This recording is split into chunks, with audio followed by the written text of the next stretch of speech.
Welcome back everyone. एक बार फिर आपको बहुत बहुत खुश आमदीद। यकीनन आप सब बिल्कुल खैरियत से होंगे। और अगर हम बात करते चलें चैंपियंस ट्रॉफी के ऊपर तो बहुत सारी डिस्कशन इसके ऊपर हो चुकी है, लेकिन एक इंटरेस्टिंग फैक्टर ये है आज के दिन का कि आज आगाज़ हुआ है बॉर्डर गवास्कर ट्रॉफी का।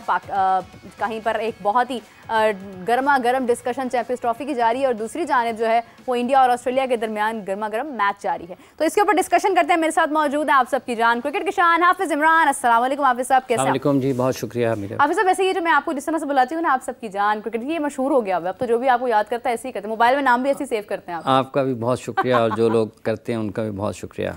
हाफिज साहब, यकीनन आपने मैच देखा होगा, स्कोर कार्ड देखा होगा, गो थ्रू किया होगा, क्योंकि इसके कुछ ही दिनों के बाद पाकिस्तान ने भी खेलना शुरू कर देना है। जब तक पाकिस्तान नहीं खेल रहा तब तक हम लोग ये बॉर्डर गवास्कर ट्रॉफी भी देख रहे हैं। और बहुत ही शानदार अंदाज में आज जसप्रीत बुमराह ने आउट किए, 4 विकेट्स हासिल की, सिराज ने 2 विकेट्स हासिल की। क्या कहना चाहेंगे इस हवाले से? देखिए अच्छी पहले दिन 17 विकेटें गिरी हैं और बैटिंग लाइन दोनों जो टीमें हैं उनकी मुश्किलात का शिकार रही है। ऋषभ पंत और नीतीश कुमार की बैटिंग की वजह से 150 तक इंडिया गया है, लेकिन जो उनको नुकसान हुआ असल में वो देवदत्त पैडिकल बगैर कुछ स्कोर बनाए आउट हुए, ध्रुव जुरेल जो उनके साथ जायसवाल बगैर को रन बनाए आउट हुए, फिर विराट कोहली भी लंबे रन नहीं कर पाए हैं। कुछ वक्त गुजारा केएल राहुल ने, लेकिन जो 3 बैटर्स ऊपर के हैं अगर वो रन्स नहीं कर पाएंगे तो फिर मुश्किल होती है किसी भी टीम के लिए। तो इंडिया के लिए भी इब्तदाई तौर पर यही उनके लिए था कि उनके जो ऊपर के बल्लेबाज हैं उनके रन्स ना होने की वजह से फिर जो थोड़ा बहुत जितना भी हिस्सा डाल सकते थे वो ऋषभ पंत की तरफ से, और वो अपने रिवायती अंदाज में खेले हैं, साथ उनका साथ दिया रेड्डी ने, तो वो रन 150 तक चले गए। तो पहले दिन ही 17 विकेटें गिर गई हैं। तो अब देखना ही है कि टेस्ट मैच कितना वक्त लेता है। क्या कल ही ख़त्म हो जाता है? वैसे ये भी हो सकता है कि कल ही टेस्ट मैच ख़त्म हो जाए, तीसरे दिन चला जाएगा। कुछ बहुत भी अच्छा खेल होता है, ज़्यादा इम्कान यही है। क्रिकेट है, कुछ बदल भी सकता है, कुछ आप वसूख से नहीं कह सकते यकीन के साथ, लेकिन अगर 17 विकेटें पहले दिन गिर जाती हैं तो फिर बाकी बचती हैं 23 विकेटें और हैं। और अब देखना ये है कि 23 विकेटें और हैं। डेफिनेटली जब इंडिया बारी करने के लिए आएगा तो इंडिया ने ऑल आउट होना है और फिर उसके बाद ऑस्ट्रेलिया ने ऑल आउट होना है। तो ये कितना वक्त लेता है, कल का दिन लेता है या उसके बाद कुछ और भी वक्त इसमें चला जाता है, लेकिन अभी तक तो लगता ही है कि 2-2.5 दिन के दरमियान ही टेस्ट मैच ख़त्म हो सकता है। पिच ऐसी बिहेव करता रहे, विकेटें गिरती रहें। और क्रेडिट है दोनों तरफ के फास्ट बॉलर्स के, उन्होंने विकेटें ली हैं अपनी अपनी टीमों के लिए। थोड़े रन्स हुए पैट कमिंस को, बट जैश हैज़लवुड और मिच स्टार्क ने विकेटें ली। पैट कमिंस को भी विकेटें ली लेकिन उनको रन्स थोड़े ज़्यादा हुए, 4 से ज़्यादा का उनका इकॉनमी था। दूसरी तरफ चूँकि जसप्रीत बुमराह कप्तानी कर रहे हैं, रोहित शर्मा नहीं हैं, और अमूमी तौर पर आपको जो शायकीन हैं उनको यही सुनने को मिलता है कि कप्तान ने लीड से फ्रंट से लीड किया अपनी टीम को। बैटिंग के शोबे में ज़्यादातर ये चीज़ें सुनने को, ऐसे अल्फाज सुनने को मिलते हैं, लेकिन यहाँ पर उन्होंने अपनी टीम को बॉलिंग के शोबे में फ्रंट से लीड किया और अपनी टीम को उस जगह पर लेकर आए हैं कि जसप्रीत बुमराह और सिराज वापस लेके इंडिया को मैच में।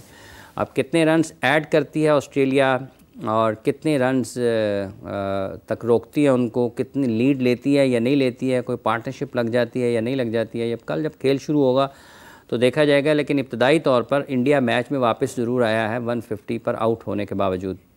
बिल्कुल सही बात है हाफिज साहब, आपने ये जिस अंदाज में तारीफ़ की है जैसे बुमराह की, इट वाज वेरी ब्यूटीफुल कि हाँ होता है कि जब आप बैटिंग कर रहे होते हैं तो आप कहते हैं कप्तान ने लीड किया, लेकिन उन्होंने बॉलिंग में लीड करके दिखाया, उन्होंने विकेट्स हासिल की और मैच को आसान बनाया इतनी सारी विकेट्स गिराकर। पैट कमिंस अभी तक नॉट आउट हैं और स्टार्क नॉट आउट हैं, और इन दोनों से कितनी उम्मीदें वाबस्ता हो सकती हैं कि ये कल के दिन कोई पासा पलट सकते हैं? देखा पैट कमिंस आउट हो गए हैं, एलेक्स कैरी शायद खेल रहे हैं, और पैट कमिंस आउट हो चुके हैं। बिल्कुल, एलेक्स कैरी शायद खेल रहे हैं और उनके साथ मिच स्टार्क खेल रहे हैं। तो ये डिपेंड करता है कि कितने रन्स लेकर जाते हैं आगे, कितने रन्स आगे लेकर जाते हैं। इंडिया की कोशिश यही होगी कि वो मैक्सिमम रन्स की कुछ 60-70 रन्स की लीड करें, क्योंकि इनफ होंगे इस पिच के ऊपर। देखिए जब 150 का मैच है ना तो 150 में 50-60 रन्स की बहुत लीड होती है। 150 के मैच में 50-60 रन्स की लीड बहुत होती है, और पिच जिस तरीके से बिहेव कर रहा है, 50 रन्स में अगर आपके 4 आउट हो जाएं तो उसमें फिर आप कह सकते हैं देखिए बाकी आपकी 6 विकेटें 100 रन और कर जाएं तो 150 पे आप दोबारा आउट कर सकते हैं टीम को। सो उनके लिए है कि 50 रन की लीड अगर वो करते हैं तो वो कोई इतनी ऐसा नहीं है कि बुरी लीड होगी। जिस तरीके से पिच अभी खेल रहा है ऐसे ही खेलता रहता है, फास्ट बॉलर ऐसे विकेटें लेते रहते हैं। तो अभी भी देखो ना 67 पे उनके 7 आउट हैं, 7 आउट है, 67 पे 7 आउट है, तो इसका मतलब है अगर 50 की लीड है तो 17 रन ऊपर हुए ना, तो अगर 5-6 विकेटें गिर जाती हैं 67 दोबारा पे, तो फिर लीड काफ़ी समझी जाती है। सो लीड छोटे स्कोर में इतनी रन्स की लीड बड़ी अच्छी लीड होती है। बिल्कुल सही है हाफिज़ साहब, क्योंकि देखा जाए तो इस वक्त कंडीशंस ये कह रही हैं कि शायद बॉलिंग को सपोर्ट मिले, मगर इंडिया को भी इस तरह से अच्छी बैटिंग करनी होगी कल, क्योंकि कल के दिन में डेफिनेटली जब ऑल आउट कर दिया जाएगा ऑस्ट्रेलिया को, तो उसके बाद रन्स ऊपर बनाने की बहुत ज़रूरत होगी। खासी उम्मीदें वाबस्ता हैं इस वक्त तमाम बैटर्स के साथ, लेकिन केएल राहुल जैसे बैट्समैन को भी अगर वहाँ पर प्रॉब्लम पेश आ रही थी तो इट वॉज ऑब्वियस कि यस थोड़ा बहुत मसाइल जो है वो मसाइल का सामना हो रहा है रन्स बनाने में।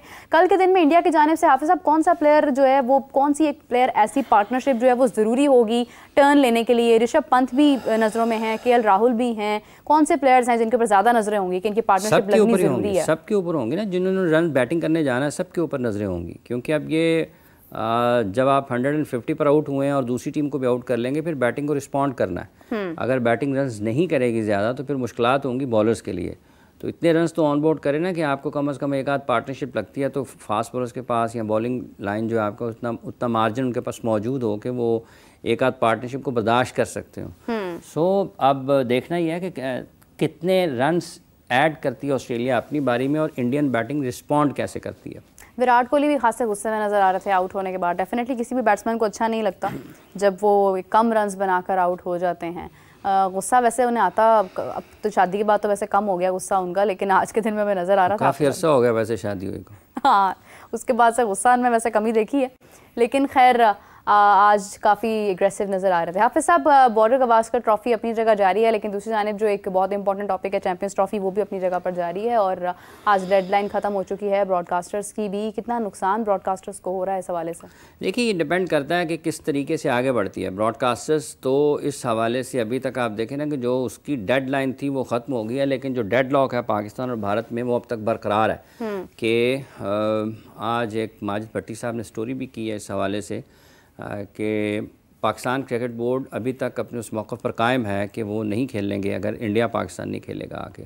और पाकिस्तान को जवाब भी है भारत की तरफ से, तहरीरी जवाब का, कि अगर पाकिस्तान ने उनसे पूछा कि अगर आप क्यों नहीं आकर खेलना चाहते हैं, तो बीसीसीआई को पाकिस्तान ना आने की तहरीरी तौर पर वजूहात बयान करना होंगी। अब आईसीसी क्या करता है, पाकिस्तान क्रिकेट बोर्ड तो ये कहता है कि अगर इंडिया नहीं आता है तो आप किसी नई टीम को, जो कि इस अगर इंडिया की अदम मौजूदगी की सूरत में आप उसको शामिल करें। फिर पाकिस्तान क्रिकेट बोर्ड ये कहता है, लेकिन इंडिया अपने अंदाज़ में चीज़ों को देख रहा है। पाकिस्तान क्रिकेट बोर्ड अपने मफादात के मुताबिक, और पाकिस्तान अगर इंडिया को उसकी हुकूमत, बीसीसीआई को उनकी हुकूमत आने के लिए नहीं इजाज़त देती पाकिस्तान में, तो पाकिस्तान की हुकूमत अगर उनको इजाज़त नहीं देती कि आप भी इंडिया के साथ फिर ना खेलें, तो फिर पाकिस्तान अपने मौक़िफ़ पर कायम रहेगा, इंडिया अपने मौक़िफ़ पर कायम रहेगा।